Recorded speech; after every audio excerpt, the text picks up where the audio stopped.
Hi everyone, and welcome to our newest LinkedIn Live series. My name is Allison Havner. I'm the SVP of Marketing and Community at Trust Radius, and we're really excited to launch this new series that's really centered around our 8th annual B2B Buying Disconnect report. And so this year's theme is really centered around the way buyers want to buy and the way vendors go to market. And so we're going to jump into some of the themes this year. We're going to jump into some of the data. And throughout the entire series, we're going to be inviting different thought leaders from across the industry to share their perspective around the data and what they're seeing in the market as well. So I'm really excited for our kickoff of this series to welcome Sian Jacobs, the CEO of Pavilion, and his partner in crime, Kathleen Booth, who is the SVP of Marketing and Growth at Pavilion. Thank you so much for being here today. Before we get into the data, I wanted to kind of give you guys the floor to talk a little bit about Pavilion and kind of give some context there. Sure. Sam, we'll kick it over to you. Thanks, Allison. And we're so excited at Pavilion to partner with Trust Radius. We've got a lot of great stuff to talk about today. If you're not familiar with Pavilion, it's the largest community for high growth go-to-market executives, CEOs, and founders in the world. We're focused on helping our members who are all operators in sales, marketing, customer success, partnerships, revenue operations roles, help them achieve and unlock their professional potential, which means helping them with community, connecting them to peers around the world through our local chapters, helping them with learning through Pavilion University and our award-winning programs like CRO School, and helping them in person at transformational experiences like the CRO Summit that we hosted last week, or our upcoming GTM EMEA conference that's happening in London, July 9th through 11th, that we're doing in partnership with a bunch of folks, including Trust Radius and also Crossbeam. So that's who we are, what we do. Kathleen, anything to add? No, I think that, these days to be a successful go-to-market leader, you need more than to just get good at your singular function. There are a lot of communities out there that are for sales executives or marketers, but Pavilion fills a really important niche, which is that when you reach the C-suite, you have to be a productive member of a cross-functional go-to-market leadership team. And that's really where we focus. We have programs and peer support that help you be good at your job, but we are also very focused on helping you be a productive part of that broader team. And so I think that that's really the secret to how individuals are going to thrive and by extension, how their companies are going to thrive in the future. And I can really attest to that. As a marketing leader, I attended the CRO Summit, and it was a fantastic event, super energizing, and really honed in on kind of this alignment where the whole company is in charge of revenue. You obviously have a leader, but everybody needs to be working towards those goals. And it was just an amazing event, and I walked away with a lot of networking that was happening as well, but just a lot of insightful, impactful takeaways to take back to Trust Radius. So it was a great event.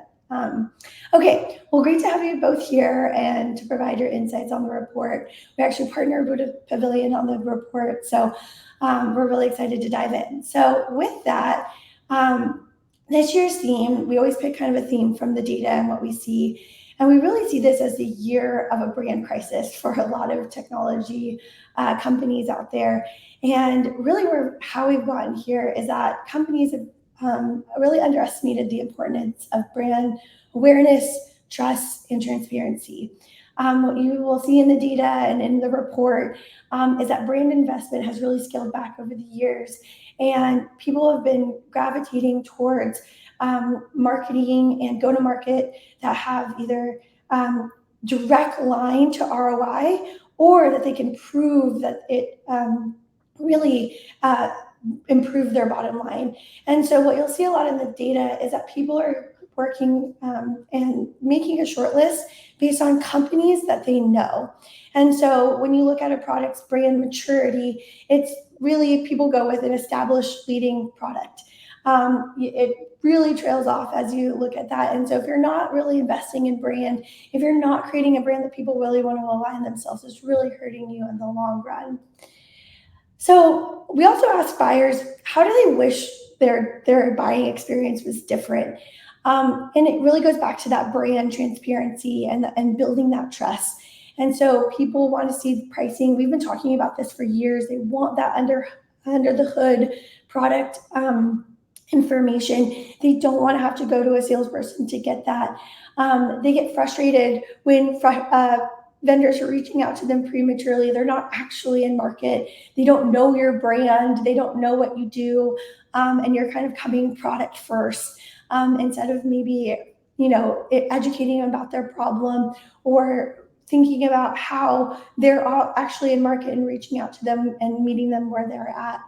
And so you kind of see that again with the unfamiliarity with your brand or aggressive sales tactics.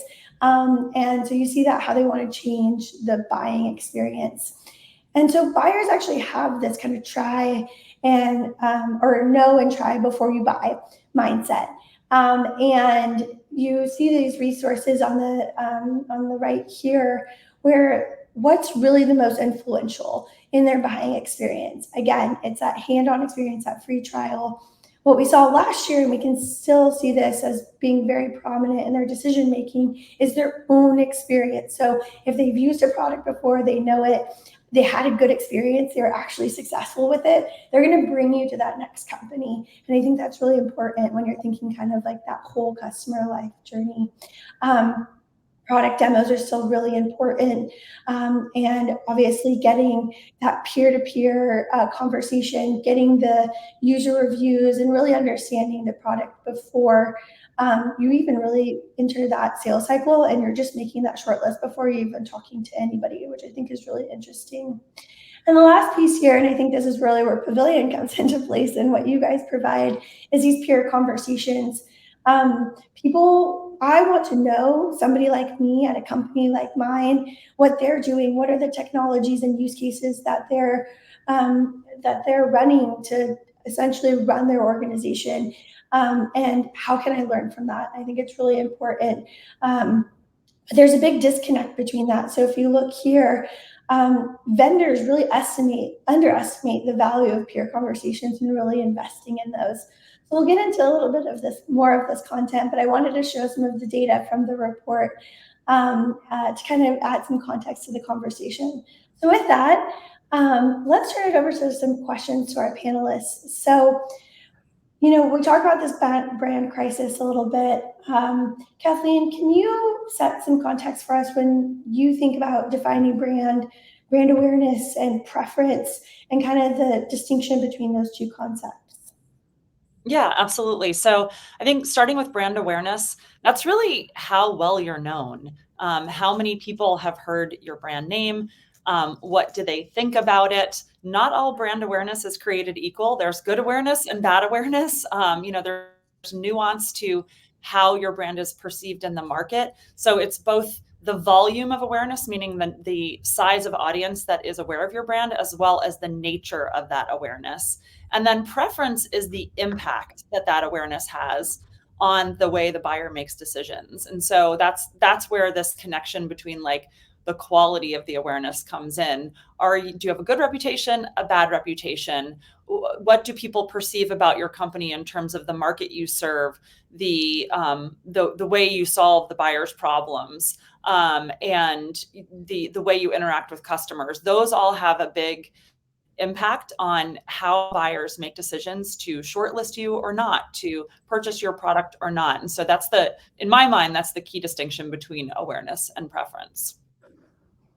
Yeah, it's not good enough to just be known, but you have to be known for something, and it has to be positive, because as you can tell by some of the data, like, word gets around fast. So Sam, when you think about this kind of the year of the brand crisis for a lot of technology companies out there, what do you think are the specific factors going into that and contributing to it? Yeah, hi everybody. Honestly, what I think is that if you look at the data on platforms like Trust Radius and you look at the growth of the number of SaaS companies and really technology startups, I think the number is that it grows 7% a quarter. It's some very large amount. And I think the number of total listed software companies on review sites like TrustRadius has gone from 50,000 to 150,000 over the last couple of years. So the point is, there are many, many, many more companies. And all of these companies are oftentimes point solutions, particularly if you look at the rise of AI right now. I get pitched probably 2 to 3 times a week on a different new AI solution. Oftentimes it's some kind of wrapper that sits on top of either OpenAI or some other kind of API. But the point is, there's lots and lots and lots of these companies. And so the consequence is that all of the technology is actually quite useful, right? I don't think that there's a lot of bad tech out there. All of these things perform a very valuable service, but there's just so many of them. There's so many of them. And in that world of noise, this is also why in the B2B world, there's influencers and thought leadership that are important, because there's so much to filter through that you're going to default to what you trust. And at the same time, I think there's been this, necessary rise in the pressure on marketing organizations to demonstrate ROI. But I think sometimes the pendulum swings too far. So you've got all of these point solutions and all of these people, some of whom have raised money and some of whom haven't, where they're feeling tremendous pressure. They've read the LinkedIn posts. They've heard the people, the talking heads speak about how marketing needs to have a revenue number, marketing needs to have a pipeline number, and they default to, okay, that must mean demand generation. And so the hires that they make in an early marketing organization tend to be product marketing and then demand generation. So, product/content to fill in the containers that demand generation ships out into the world. Because I often think of demand generation as basically like FedEx. It's logistics to transmit a message to the right people at the right time. But all of that over-index on basically middle and bottom of the funnel monetization impacts what's happening at the top of the funnel, which is basically what Kathleen was talking about, awareness, right? And yes, there's a difference between awareness and preference. But the point is, underinvestments in brand ultimately catch up and bite you in the rear end.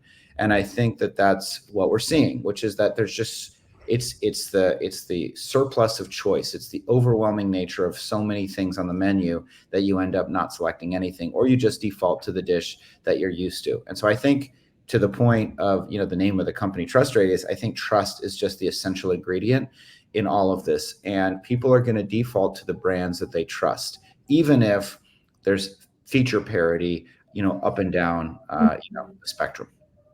Yep. I think that's a really good point in terms of the oversaturation in the market. And it's so hard to tell the difference between different technologies. And so when there's parity, you're going to go with something that you know and that you trust. And I think, and that your peers are using. And I think, Allison, that's particularly cute, not to interrupt you, but it's particularly cute right now because there's been this contraction, there's been this tech recession. And what that means is that if you're a buyer, part of it's always been true, particularly at the enterprise level, but really every buyer has to make sure that the company is going to be around, that they choose. If you're embedding a solution into your workflow, you have to you have to have a point of view on how well capitalized they are and what the size of the leadership team is, because you simply can't afford to make a bet on a workflow decision that's going to change the whole operating paradigm of your company if you think that they're going to go out of business in a couple of months. Yes, Sam, just to build on that, Allison and I went to a dinner last week before CRO Summit, and we actually had one of the attendees who was a CRO at a very large company targeting enterprise buyers say that they've spoken to customers who've said straight up, if I make a wrong decision in my technology purchase, I will lose my job. And so there is so much at stake. And that's why I think this reliance on trust and peer networks and word of mouth is so crucial.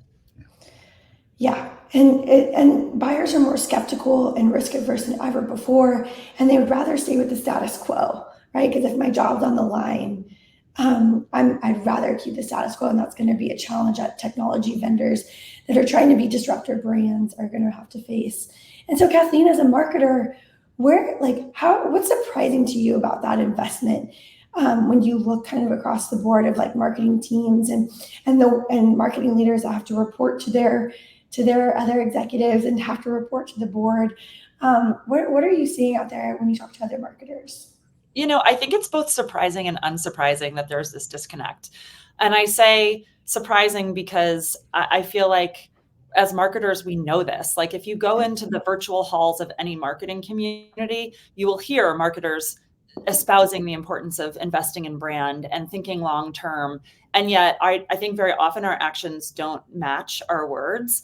And I feel like a big part of that is due to the fact that the short-term perspective and is easier to measure the impact of. All of our attribution tools are very geared towards measuring things that are more demand gen oriented. They're concrete, they're provable. And, marketers have a notoriously short tenure in their roles. And so we're all, feeling this pressure to prove that what we're doing is working. And so there's some inherent tension there between, I think, what we know is right and what we need to do to survive in our jobs and to prove that what we do is worthwhile. And so that's why I think you see a lot of marketers focused more short term than perhaps they should be. But it's also interesting, and I think this applies to marketing and sales. And I've said this for a long time, that for some reason, when we come to work, we take off our human being hat and we put on our marketer and our salesperson hat. And as human beings, we all know what we like as buyers, right? We know that we don't want to just be pitched. We don't want to open up LinkedIn and see a bunch of cold DMs from people we literally just connected with saying, hey, can I get a half an hour of your time to tell you about my product? No, I don't know you. You haven't earned my trust. And we know that that simply barraging us with messaging isn't what's going to work. There is an information asymmetry that is indexing back in the direction of the buyer dramatically due to AI. There's so much information available to us, and that's compounded by the information that's available to us through communities today. And Sam and I see this all the time in Pavilion, because we're privy to the conversations that our 10,000 plus members are having in Slack. And throughout the day, multiple times, we see people saying, hey, what is the best solution for X? Or I need to solve this problem. Who are you using? Or I'm thinking of contacting this vendor. What has your experience been with them? And so this is the equivalent of when you're hiring people of getting back channel references. We do it in employment, but I think it's so interesting to me that companies and marketing and sales teams haven't fully embraced that this exact same behavior is happening when it comes to purchasing technology solutions. And so there's a little bit of this ostrich with our head in the sand behavior that's happening. And that, I think, is what's surprising to me, is that we do it all the time. I see our community is full of these leaders who are the marketing and sales leaders, and I see them engaging in this behavior as buyers. But by and large, many of these same companies, when they approach their own sales and marketing strategies, they don't have the tools or the processes in place to exploit that. And so that's, I think, the heart of the disconnect. And again, it goes back to part of it is it's hard to measure, and it's perceived as riskier because the return might be longer term. And so I think we do need better ways of measuring this. And being able to speak to the impact it has.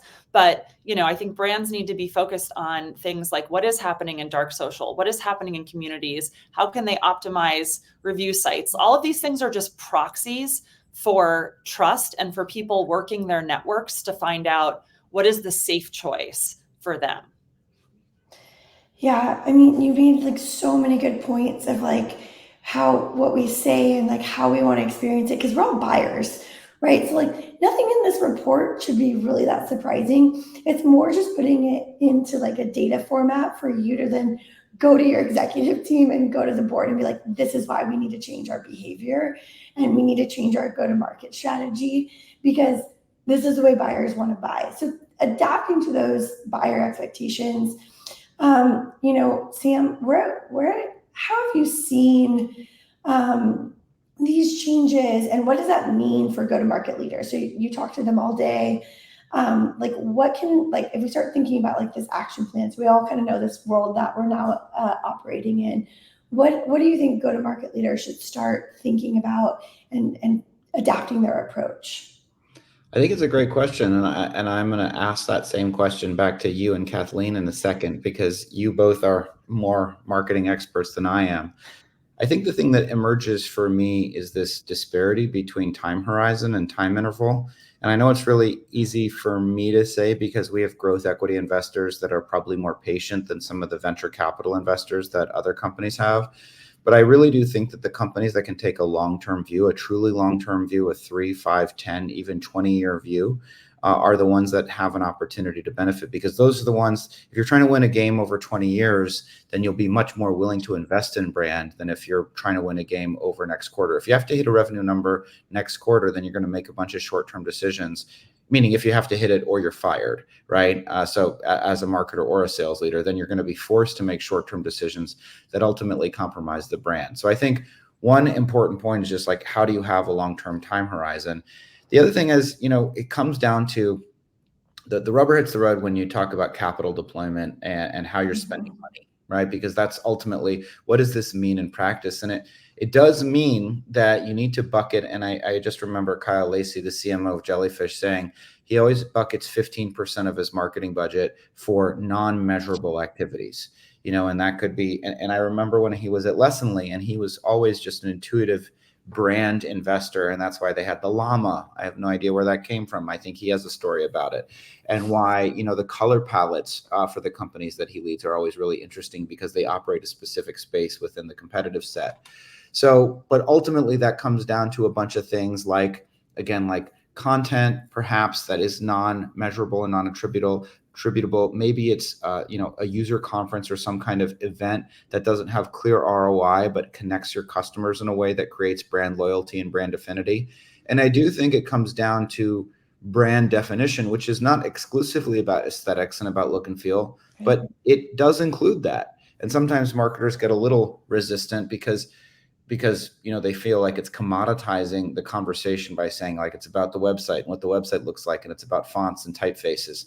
It's not just about those things, but the way that somebody feels when they interact with your brand, which has to do with the pictures and the images that they see through their eyes and the sounds they hear through their ears and the words that they see on the screen, that does have an impression and an impact. And I think companies sometimes underinvest in those things because they think maybe, again, it's less measurable than like a clear campaign that they can run that's email driven, that has direct ROI. But I would ask back to you, Kathleen, if you're thinking about quote unquote investing in brand, what comes to mind that isn't a demand generation investment, for example? Oh boy. I think there's a lot of different dimensions of brand, and Sam, you touched on a bunch of them, but one of them is the visual brand, right? And how that captures what you stand for. And so at Pavilion, we think, you and I talk a lot about, like, we're a community. We need to show groups of people, real people, not stock people on our website and in our marketing. We need to make the customer the hero as much as possible. But beyond that, I think one of the things that we think about a lot when we talk about marketing at Pavilion is really, what do we stand for and what's our position in the market, and how can we truly inject an emotional connection into the way we go to market? Because to me, that emotional connection is the piece that I think demand generation very often misses. And when people buy, emotion does play a big part of it. And that is what creates brand affinity. And so to me, in an AI saturated world, there are a couple of interesting ways that you can build emotional connections, a few of which we're experimenting with. One is we have a heavy emphasis on executive thought leadership. So like Sam I'm very lucky. I work for a CEO who believes in being at the forefront in terms of evangelizing the brand, participating in LinkedIn, and building a personal brand. And we generate 30% of our pipeline at Pavilion from organic LinkedIn. And that is a combination of a lot of Sam's efforts, as well as, company social efforts and other subject matter experts on our team. But it's powerful and it has real ROI behind it. And people cite it all the time in our self-reported attribution that they heard about Pavilion through specific people. And they mentioned Sam a lot, and their appreciation for his content and his authenticity. And so that is a way of establishing trust and emotional glue. And then I think events are big for us. I feel like events are a major brand play. And I always say there's nothing like the magic that happens when you put people in a physical room together. And we see this all the time, where people may have met on LinkedIn or through a Slack channel, and they see each other for the first time in real life, and they're hugging. And it's this outpouring of emotion. And when that happens, there's like an unquantifiable emotional magic that truly is, I think, the essence of brand. Like, that's the heart behind the brand that you can't replicate through a giant demand generation budget. Mm-hmm. You can't outspend in a way that's going to compensate for the psychological impact that has on a purchasing behavior. So those are just a couple the ways I think about it. I mean, some of the things that we're looking at in the future are how can we more effectively use swag to allow people to wear their brand pride more publicly and visibly? How do we involve our members and customers more in our marketing to let them tell our story for us? So I think there's a lot of different ways. And Allison, I know you're doing some really interesting work too with things like customer spotlights that I've heard about, and research. I talked about AI. Research is a great way to, I think, establish trust in an AI saturated world because it's very unique. And points of view, like we have a specific point of view on what good go-to-market looks like, and opinions. And AI is great at creating content, but can't really replace individual perspectives and point of view as effectively as it can, your regular listicle blog post. Yeah, and when you create content just for SEO purposes, it's like, I think people are starting to see through a lot of that. And I totally agree with you on that, like emotional connection. We used, at my last company at LiveRamp, we used to do this event, and we would never really track ROI. All we called it was the halo effect, or like the ramp up halo effect. And that was good enough for us. And so I think that marketers are really good at this. We can essentially, how do we, instead of trying to draw these direct lines to revenue, it's like, what's this indirect way that we can describe what we're doing that has an effect on our bottom line? And I think that's where we can have there's more of those conversations, Sam, that you were saying, with the people that are giving us capital, that are investing in the company. How do we have those conversations so they understand that what we're doing as marketers and as a larger go-to-market team, this is all working to hit our bottom line, but it's always not, a very linear fashion. And as we see, buyers are not buying in the way that we report on it. And I think that's a really interesting way to, how do you communicate this? And I feel like maybe this LinkedIn Live is more for those investors out there to understand, and maybe that's our next target audience. Okay. So with the last few minutes here, I was wondering, again, being the community that Pavilion is, can you talk through some companies that are doing a really good job of building brand trust, building that awareness and preference, which is really important, and being really transparent in the market, and that's really accelerating their growth? Yeah, Sam, do you mind if I jump in? Go for it, Kath. I can start with two, and because I think one of the interesting pieces of pushback you get a lot when you talk about this is people saying, yeah, but that company has a giant budget. And so I want to highlight two companies, one that doesn't have a giant budget and one that does. So the first is Carabiner Group, which is a RevOps agency that just got acquired by SBI. And they've been Pavilion members since 2022. And we actually did a case study on them. It's available publicly on our website. And without a giant budget, they threw themselves into really organic participation within the community. And their whole theme was educate, don't sell, give before you get, be the most helpful person in the room. And the result of that is they generate, I think it's 28% of their pipeline from Pavilion. And it's because they earned trust. It goes back to the thing we started talking about in the beginning. And now whenever RevOps comes up in the halls of our community, people say, you should call Carabiner Group. You should talk to Cliff or Seamus, because they are personally involved and they've invested in building relationships, building community. So that's one example that's small, that demonstrates you don't need to have a giant budget to do this well. And on the other end of the spectrum is 6 Sense. And I think they've done a really outstanding job building the CMO Coffee Talk community, which is another community. Many of our members are members of both. And they also run outstanding events and produce great content. Their CMO or CRO now, Latney, published a great book, No Forms, No Spam, No Cold Calls. And so I think on the fronts of community content and events, they've really set an incredible bar for what it means to have a long-term perspective. And they are VC backed by Insight Partners and have the support of their VC in taking this long-term perspective. So I think it's possible. I think we as CXOs need to get better at educating our CEOs and our boards on why these kinds of investments are important and profitable. Yeah, I mean, the ones that come to mind for me are the smaller ones would be companies like Gradient Works. There's another RevOps consulting firm called Go Nimbly, and Jenna Garchoy is the CEO, and she's doing this really hilarious This Week in SaaS video series on LinkedIn. And all of that, those, again, what we're talking about are investments that you can't directly measure. You can't directly measure the ROI, but when somebody watches those videos from Jen, they feel like they have a personal relationship with her. And that's all about brand investment and brand development. And then to the point of the people with the large budgets, Bob Moore, I think, and Alex Poulos at Crossbeam are doing a really great job. And you know, Bob wrote a book about it, and they've created this whole movement, ecosystem-led growth. And I think that's, again, another example of investments in brand that you can't directly attribute, but that will redound to their benefit over the course of many years. Yeah, I actually just went to the Crossbeam conference, the ELG. Kathleen and I were there. We've quickly become best friends. So, and it was great. And we are, and it's honestly like it's about this movement. And they brought in again, and especially when you're selling to partner teams, right? It's about bringing all these different partnerships together, and how can we again move our companies forward together. And I think that's really important. And I think you made another really good point, both of you. It's the people within the company. So the brand, right, is like this umbrella, but the people within that company really create that brand, and they're the face of your brand. And so I think the more that you can instill like their culture, and that's really present, people are going to want to align themselves to that, right? So I think that's a really good call out.